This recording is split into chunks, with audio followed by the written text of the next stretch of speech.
Hallelujah, praise God. It's yet another day that we are meeting as the teens in our teens church. And I thank God for what you've done before this. Today we are going to look at something different. We are going to look at a sermon from the book of Ephesians chapter 4, verse 14. And our title shall be, We Are No Longer Children.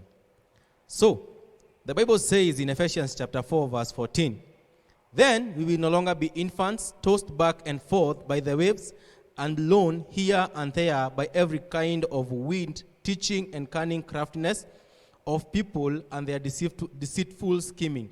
Instead, speaking the truth in love, we will grow, becoming in every respect mature body in Him who is the head, that is Christ. I would want us to look at this word from three perspectives. The word that we are no longer children. We as the teens or we as the youth consider ourselves to be the youngest people, maybe in our churches, in our family, and even in the nation, we are considered to be the youngest. And so, the word that we are looking at today is telling us that we are no longer children. What do I want to say? I want us to look at this from three perspectives. Number one is from the perspective of our parents, our guardians, and in our families.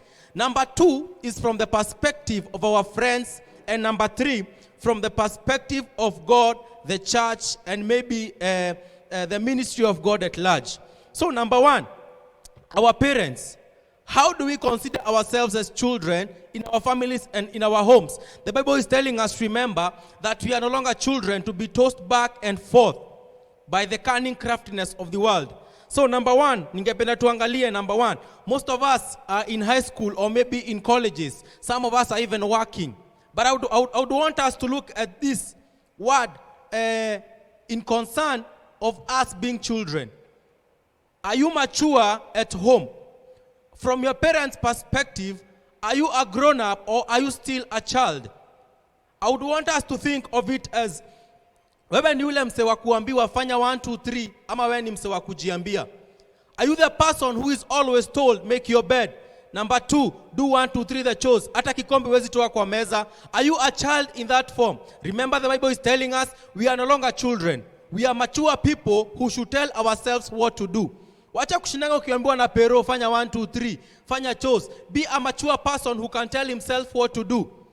Kuwa mtu mzima wa kujiambia, you should do 1, 2, 3. You should do your books. You should study. You should make your bed. Be a mature person. As a teenager who is in high school or college or even working, you are not a child to be told what to do. But you should have the sense to tell yourself, what should I do? Number 2, the perspective of our peers and our friends. Watu wengi siku hizi tunafuata wave. Ukisikia watu wanaenda shoot, wewe ni wave, unawafuata kama mtoi. We don't have the minds to tell ourselves that as a person and as a grown-up person, I should have my ways right. I should have and I should know what to do. Ukisikia watu wanaenda shoot, wewe ndio huyo na wao. Ukisikia watu wanaenda ngoma, ndio huyo na wao. Ukisikia watu wanavuta gode, wewe ndio huyo na wao. You are not mature in the perspective of telling yourself, you should do this. It is the right thing at the right time.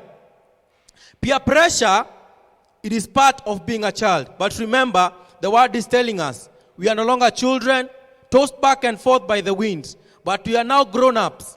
You are a grown-up person who should tell yourself what to do. You are a grown-up person who should tell yourself where to head.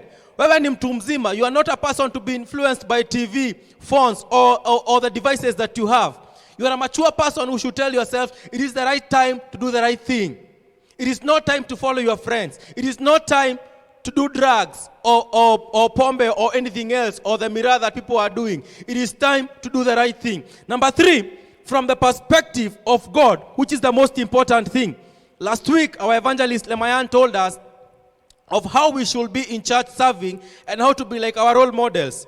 But some of us are toddlers in the kingdom of God. There is no place that you participate in church. That is being a child. There is nothing that you do concerning your spiritual life. That is being a child. You do not even know your God-given gift. You cannot even pray before people. You cannot even read the word without being told. That is being a child. The word is telling us in the book of Ephesians chapter 4 verse 12. That remember your creator in the days of your youth. That is maturity. in the midst of all these things that are there, in the midst of being a youth mwenye ni mjanja and a youth mwenye akona form, there is a way you can be a game changer by doing what is right. It is right to be hidden in Christ. It is right to know your gift in God. It is right to serve in church. That is being a mature person and being a grown-up. Remember, the word is telling us we are no longer children, tossed forth and back by the wind. But now we are grown-up. We are members of the body of Christ. Know what to do. Know where you should fit. Ask yourself, what can I do? Ask yourself, how can I be the game changer in my generation? Or will I just follow people as they are going? Ask yourself, how can I run away from this secular world and at least be somebody in the future? The word of God is telling us very clear that we should be members of the body of Christ. That is our word today. I want you to keep on asking yourself, how can I be a mature person? How can I stop being a child? Number 1, in my family. Number 2, from my friends. And number 3, even in my spirituality and even in church. How can I stop being a child? Nitaachaje kuwa mtoi nikuwe mtu mzima? Nitaachaje kushinda nikiambiangwa nikuwe mtu mature? Ask yourself that, and God is going to do us good. Let us pray. Mighty God, we thank you because of our viewers. We thank you because of our teens. Oh God, we pray that you may continue guiding them and leading them, oh Jehovah.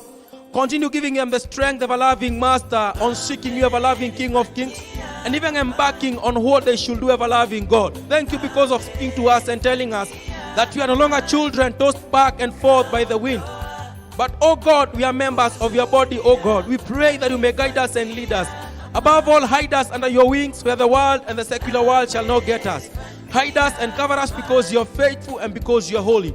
This we pray in the name of Jesus Christ.